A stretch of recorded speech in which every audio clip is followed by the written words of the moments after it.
Our first speaker is Shannon Adcock. Hello. Congratulations to this newly established board. I wish all of you well. I am a mother of 3 district children, and I represent Awake, Illinois, which is a newly established 501c4. We are a social welfare organization tackling issues like, for example, parental rights and critical race theory in schools. Culturally responsive teaching is a phrase that attempts to veil this ideology, but CRT is Marxism repackaged. Many of you on this board and in the district have openly embraced this divisive pedagogy. We applaud those of 204 who have a sincere desire to educate children and get them future ready. The battle to get our schools reopened was due to our acknowledgement that a quality in-person education with those teachers is the key to future success.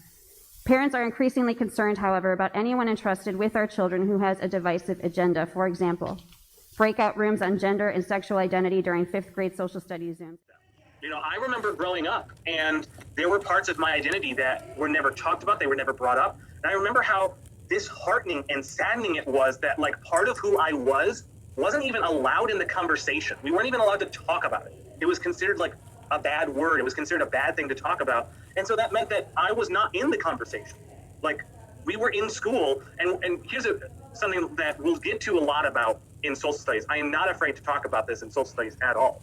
But once we get into social studies, deeper into and we start talking about American history, what we are going to talk heavily about in American history is that our country was created by a very specific group of people.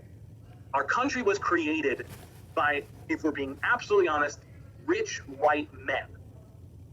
And so that was how the country was created, by these people.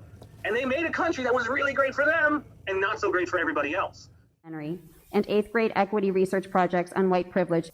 All district students should be free to live their truth and not be forced to identify as either victim or oppressor, no matter the transgression of human history that is barely being taught at all.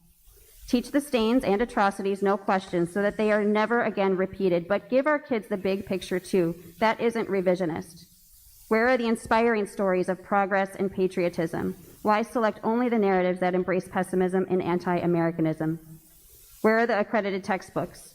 Why are you using non-accredited sources about systemic racism, gender identity, white privilege? The words diversity and inclusion aren't enough to cover up the toxicity that segments our children by your chosen filters to fulfill your pessimistic worldview.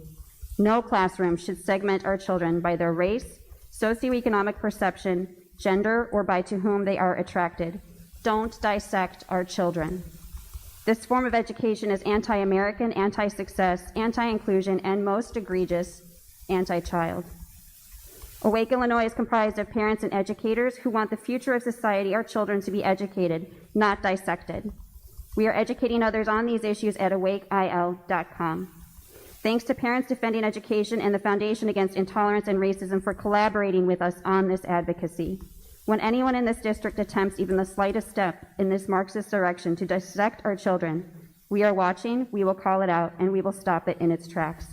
We will not tolerate any violation of the Civil Rights Act of 1964. We are Awake Illinois, and you can't cancel us. Thank you. Thank you. Our next speaker is Dr.